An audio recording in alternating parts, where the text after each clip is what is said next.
Grand Rising, y'all. It's Ivy, and I know it's been a minute since I have been over here on this channel, on this page. And there is a reason for that. So I've been trying to think of a different approach when it comes to this page, because starting today, I'm going to start getting more raw in my healing journey. Not only just because I know that it'll help someone, but y'all will also get to walk with me as I continue to elevate, as I continue to heal, as I continue to face life. And I'm going to call this channel Grow with Ivy. Bear with me. And the purpose of it is to start really a digital diary type of thing, like just to start dropping different moments of my healing journey. I've been on it for about 2 years now. So, like, for example, today, we're going to take it back to the day that I tried to unalive myself, and why I know for a solid fact that I will never do it again. And my healing journey is on a spiritual aspect, in the spiritual realm. So any of those that are on your spiritual journey, you think you're about to be on your spiritual journey, or you have been in this for a while, you will understand, and overstand the different places and times that, I have gone through, will go through, and been going through, right? So, Grow with Ivy. Y'all gonna have to bear with me, though.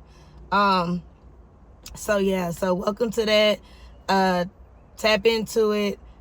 It'll be well worth it. But to cut into today, just a little backstories for those who don't know. I am adopted.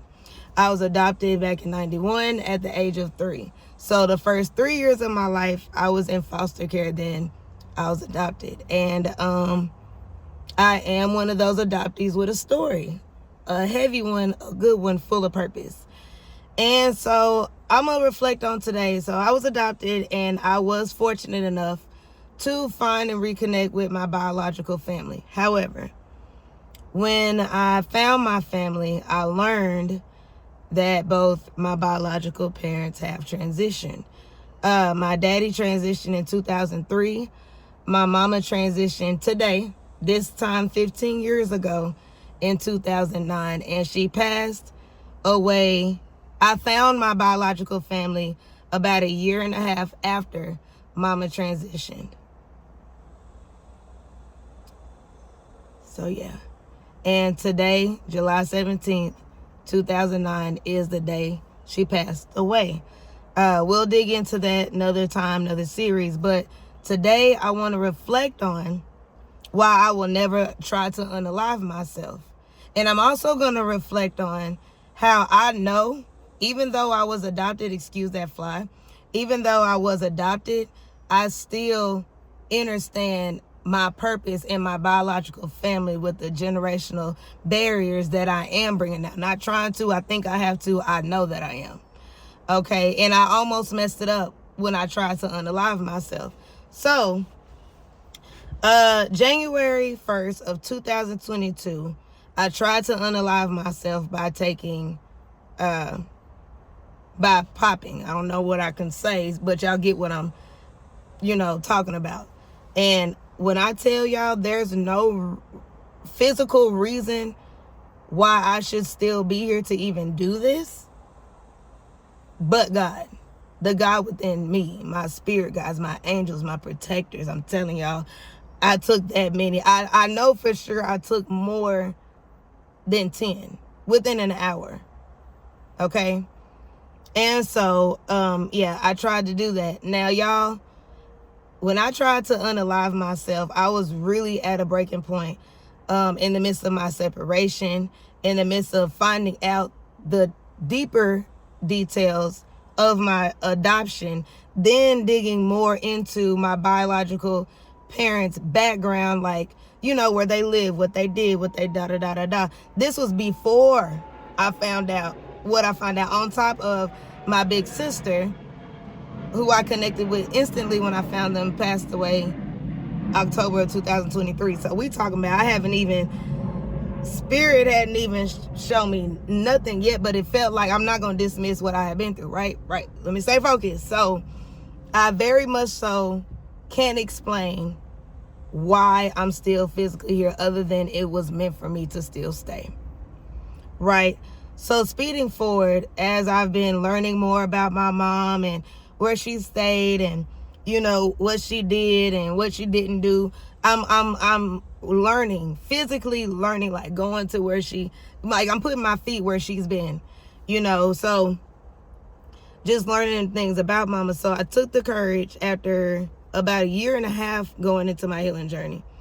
I got the courage to go get both of my parents' death certificates. I did. And y'all, when I got my mama's death certificate, true story, she passed away from OD. I'm gonna let that marinate. Keep in mind, I just found this out last year. I just found this out last year. I tried to unalive myself by, you know, in 2022. Okay?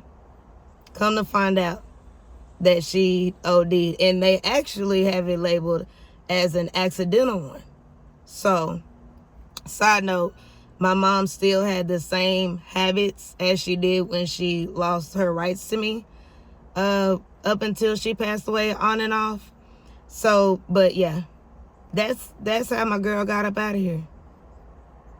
When I learned that, instead of allowing that to defeat me, because if I wasn't in the midst of my healing journey and I would have learned that knowing I just tried to do that, that vessel, that Kedra would have tried to do it again, because like I knew it. I don't know, but my mind would have went left instead of the right way this time. And I'm a firm believer, Spirit allows you to repeat history. They say history repeats itself. It does repeat itself. We find ourselves in the same situation, but I promise you we have an opportunity to handle it different. And when you're healing, you have to handle it that caters to the better version of you and your new morals and you have to stay on your own track even when you're tested.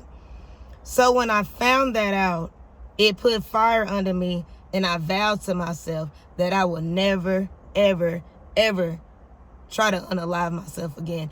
I will get on Beyonce's internet crying or, you know, whatever. But my point of that is that's something that still would have been a barrier had it worked. Y'all feel what I mean?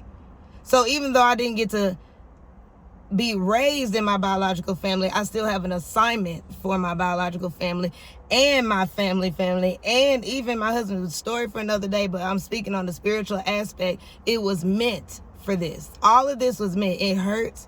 I mean, I've already had my emotions thus far this rising. I'm not saying it don't, but I really do understand the why. I do. And so I just want to encourage anybody that feels like this is the end. Had my end ended when I thought it should have, I wouldn't even have found out half the stuff I did in the past 2 years. I would have reunited with my sister on the other side. I would have beat her over there, and it wasn't my time, you know. When it's not your time, it's not your time, and it gets better later, I promise you. Just stay focused. Don't put yourself in uncomfortable environments, situations, jobs, friendships, family. Don't do that right now. It's all about you right now. Like, stay focused. Don't you dare give up. I can't, you can't. And y'all just heard why I'm not. You know what I'm saying? So, I will never unalive myself again. But to find out that's how my mommy got up out of here this day 15 years ago, it just hits different. But I still celebrate her. I'm going to honor her. I'm going to feel exactly how I feel. I don't think it's fair. Y'all will learn why. It does take my breath out of my chest still thinking about it. It gets deeper than this. But today I'm going to start right here. I'm here and I have a purpose. And so do you. So did my mom, but the torch was passed to me. And I get that, and I'm okay with that. But walk with me as I walk with y'all. Walk with me as I do this. Not even try, do it. And you can too. Be patient, one moment at a time. Distracted people do distract people. And don't traumatize yourself for somebody else's happiness. Until next time, y'all. Love y'all. Chin up.